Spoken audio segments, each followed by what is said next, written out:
Now we go to the next speaker. This is a very interesting person whom we have. मैं इनके lectures भी सुन चुका हूं. बहुत अच्छा लगा जब स्वामी जी जो है मोहम्मद सल्लल्लाहु अलैहि वसल्लम के बारे में रिसर्च करते हुए बहुत हाई लेवल बात जो है बहुत आसानी तरीके से रखते थे. मैं उनको ये पूछना चाहूंगा, ये चेंजेस कैसा शुरू हुआ आपके अंदर? यानी आप पहले एकदम ऑपोजिट थे. वो जो किताब पहले जो किताब लिखे टोटली एंटी इस्लामिक था. बाद में अभी जो है आप एकदम पॉजिटिव अंदाज में, ब्यूटीफुल अंदाज में, बहुत सारे मौलवी भी आपको मैच नहीं कर सकते. पूरे मौलवी करके नहीं बोलता हूं, बहुत सारे यानी उलमा में भी हर आदमी के पास जो है वो जो बोलने का तरीका जो है हर आदमी के पास नहीं हो सकता है. तो उस अंदाज में आप जो बोल रहे हैं बहुत डीप स्टडी करते हुए आप लोगों के सामने आ रहे हैं. तो what is the transition phase, कैसा हुआ है? ओम पूर्णमदः पूर्णमिदं पूर्णात् पूर्णमुदच्यते पूर्णस्य पूर्णमादाय पूर्णमेवावशिष्यते. ओम शांति शांति शांति.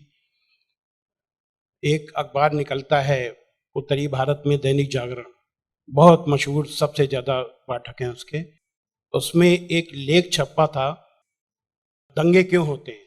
बल्लाज मधोक, जो बुजुर्ग लोग हैं उनको जानते होंगे बल्लाज मधोक को, उन्होंने एक लेख लिखा था और कुरान मजीद की कुछ आयतें दी थी.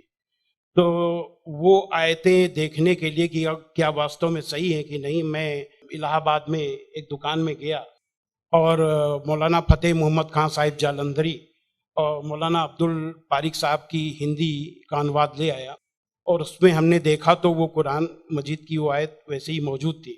तो मुझे लगा कि ये बात सही है और मैंने किताब लिखी, इस्लामिक आतंकवाद का इतिहास. बाला साहब ठाकरे को बहुत पसंद आई, उन्होंने उसका अंग्रेजी ट्रांसलेशन कराया, the history of Islamic terrorism के नाम से.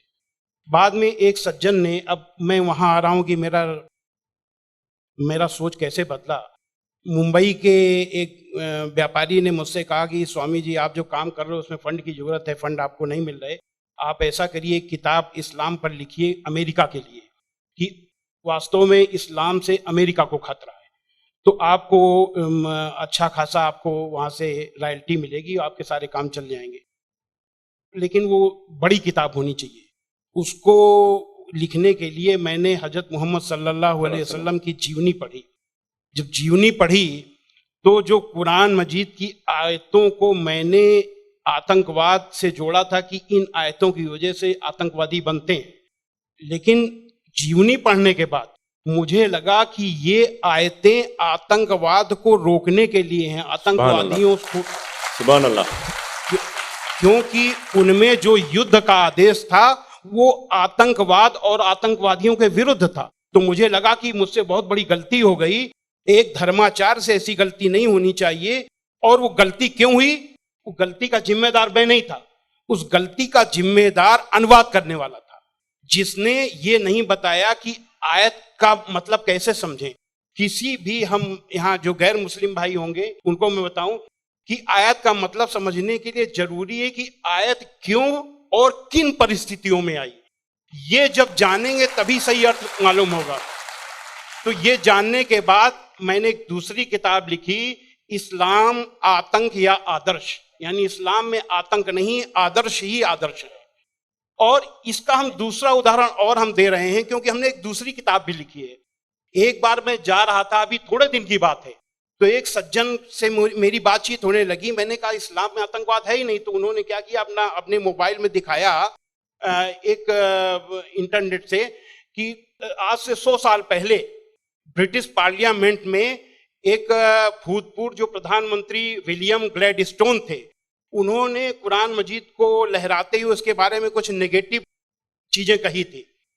तो मुझे बिल्कुल अपनी बात याद आ गई कि जैसे मैंने गलत समझा वैसे विलियम ग्लैडस्टोन ने भी गलत समझा, और उसके जिम्मेदार वो नहीं, अनुवाद करने वाले थे, क्योंकि उन्होंने सही अनुवाद उसको सही ढंग से एक्सप्लेन क्यों नहीं किया. तो मुझे लगा कि अब इस पर भी एक किताब लिखने की जरूरत है. तो मैंने एक दूसरी किताब लिखी है, कुरान जीने की कला. वो अंग्रेजी हिंदी में है, वो छप चुकी है जामिया नगर में जो जमात इस्लामी के मरकज से छपी है. अंग्रेजी में इस्लाम एंड आर्ट ऑफ लिविंग के नाम से अंग्रेजी में भी छपेगी.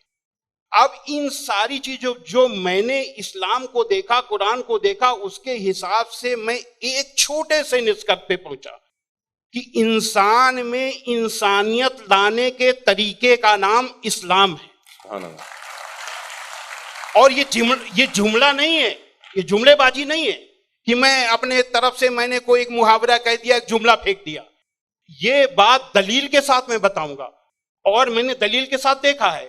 ये इंसानियत के दुश्मन है काम, क्रोध, मद, लोभ, मोह, ये दुश्मन है।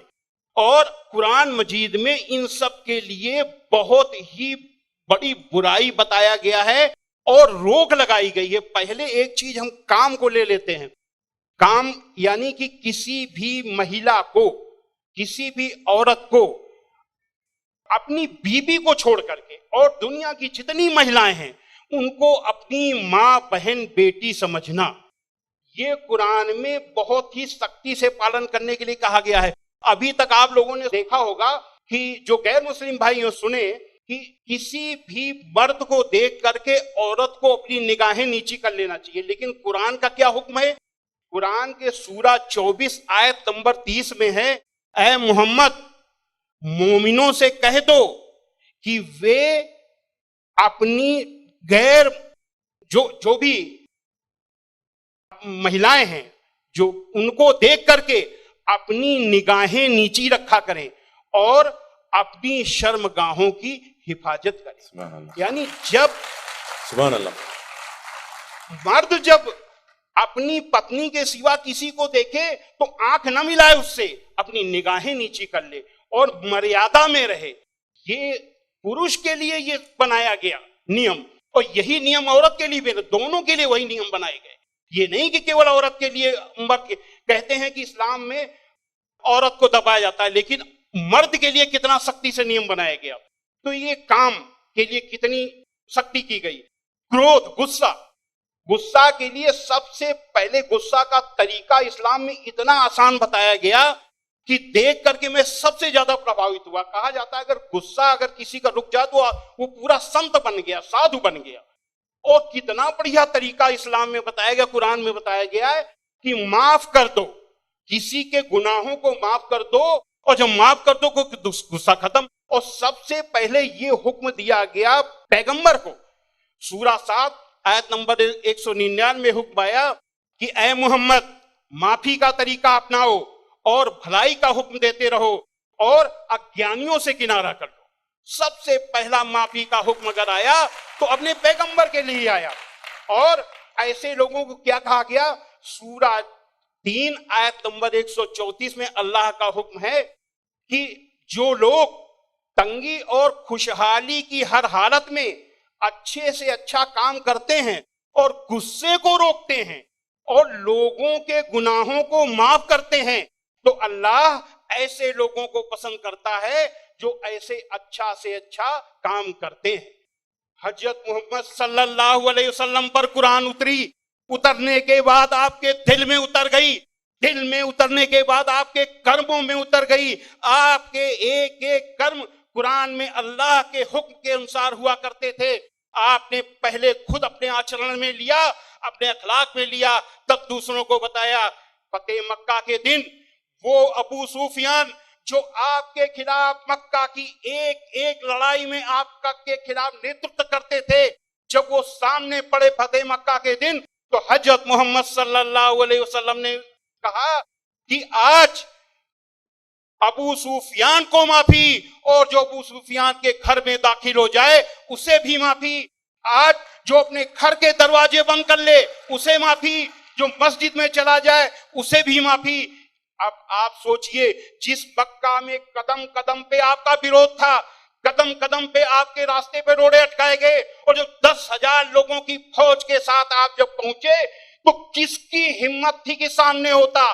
सारे के सारे लोग छिप गए। जब हजरत मोहम्मद सल्लल्लाहु अलैहि वसल्लम ने देखा कि कोई नहीं दिखाई दे रहा तो बहाना बनाया माफी देने का।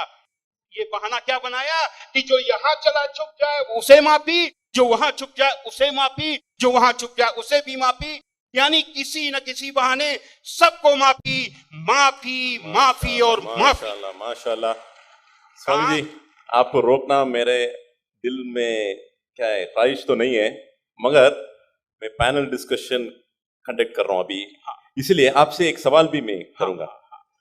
मैं समझ रहा हूं आपके जो रिसर्च बहुत डीप है, फिर भी एक सवाल मैं आपसे पूछना चाहूंगा। अभी आपको ये रिसर्च होने के बाद क्या आपको ये लग रहा है कि मुसलमान जो आजकल के बहुत सारे मुसलमान जो है वो खुद जितना आपने रिसर्च किए अक्सर लोग रिसर्च नहीं करें, क्या ये एक वजह हो सकता है? मेरे हिसाब से मैंने जो जो भी मसाइल यानी समस्याएं दुनिया में देखी हैं, उन सारी समस्याओं का पॉजिटिव हल कुरान मजीद में मौजूद है। बस देखने की जरूरत है।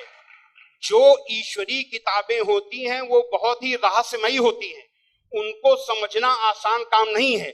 उसके लिए तन और मन दोनों की पवित्रता चाहिए।